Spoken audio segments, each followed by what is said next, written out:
Front Row MMA here with Pindi Madahar, a couple of weeks out from his rematch at AMMA on December 2nd at the Wolverhampton Racecourse. Pindi, it's a rematch. Why did you want it so bad? Nothing personal against Wayne himself, but it's my first loss I've ever had in mixed martial arts. The actual fight, taking nothing away from Wayne, beat me fair and square, but it's been eating me up since that loss. Since that loss, I took a bit of time off to readdress my training, if that makes sense, readdress my goals in life, and it's something that I've got that new ball of fire in my stomach, and it was a blessing in disguise for me. I thank obviously Wayne for the fight earlier, but it's the best thing that ever could happen to me for losing that fight. How do you see it going different? Because the fight was, I mean, again, you showed an incredible amount of courage through that fight, and got into a bad position that he wouldn't let up. How do you see it going differently? What's going differently now is my training obviously back then was a lot more different. I've obviously learned from my mistakes in that fight. I've adapted all my training, basically rescheduled my whole training schedule. I don't want to give too much away on camera, of course, but the one thing that is going to be going is I'm not going to be fighting in his strengths, I'm going to be fighting in his weaknesses.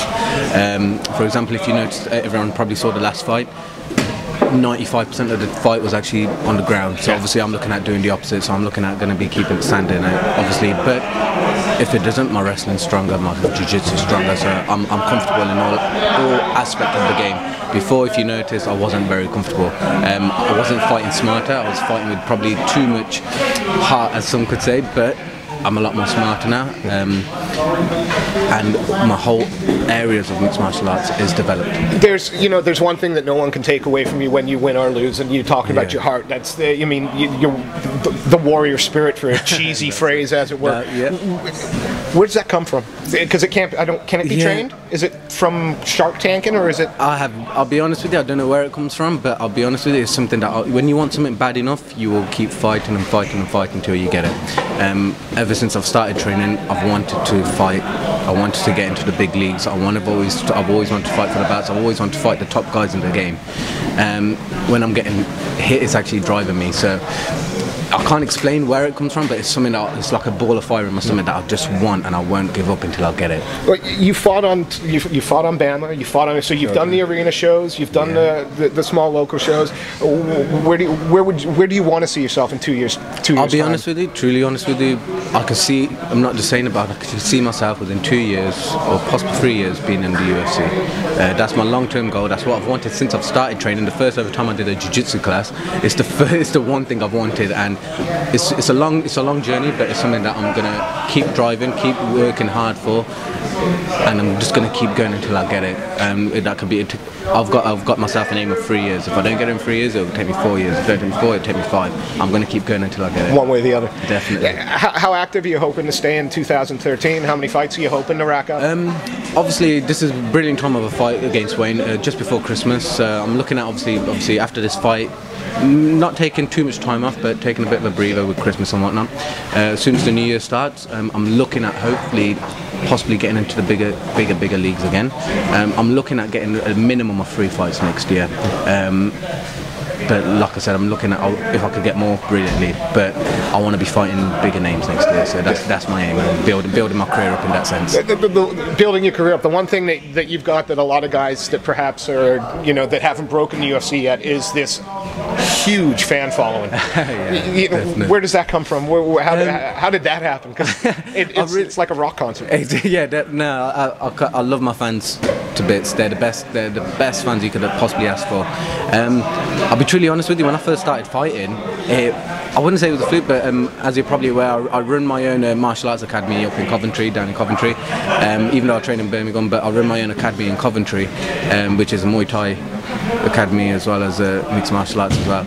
My students, they're always coming to my fights. They bring their partners, and I've got a big local community, especially being Asian as well, that helps. But yeah, I've got the local Asian community that always comes and supports me. It's just a big mix of following, to be honest with you, but I absolutely love my fans. Every fight I've had, there's always been no word of a lie. If it wasn't for my fans, I'll be honest with you, half the time, I think I would have lost earlier, for example. They're the ones that actually keep me going and going and going, so I absolutely love it to bits. 2 more quick questions. First off, you got a message for Wayne Drake. Is there anything you'd like to say? I'm not necessarily asking to badmouth. No, of course, I'll be honest with you, I don't badmouth anyone anyway, but to Wayne, I'm really looking honoured to be fighting in the ring with you again. It was a great match last time. You beat me fair and square, but this time's going to be different, and I'm honoured to share the octagon with you. And finally, you got a message for your fans. What can they expect to see on December 2nd? Firstly, I just want to thank you all for coming to support me again.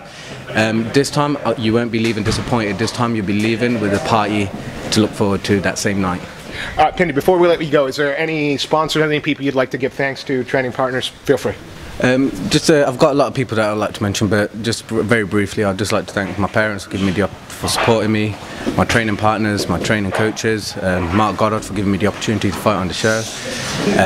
I'd like to thank my coaches, Tom Breeze for developing my boxing and wrestling, Camby, Keish, Birmingham Wrestling. I'd like to thank Ronnie Mann from Ironman MMA, and also Hayley Connolly, who's always been helping me prepare for this, my dieting and everything, so she's been helping me, supporting me as well, and basically all my training partners, Dave Hill, JD, all the lads from Fearless MMA, all the lads from Ironman MMA, all the lads from Prachaswa, Muay Thai, and everyone at Total Martial Arts Academy in Coventry as well. So I'd just like to thank you all, as well as all my fans, for coming to support me, and I promise you, you won't be disappointed this time. Pindi, thank you ever so much for your time, and if you haven't seen Pindi fight yet, when you do, you'll be a fan too. Thank you.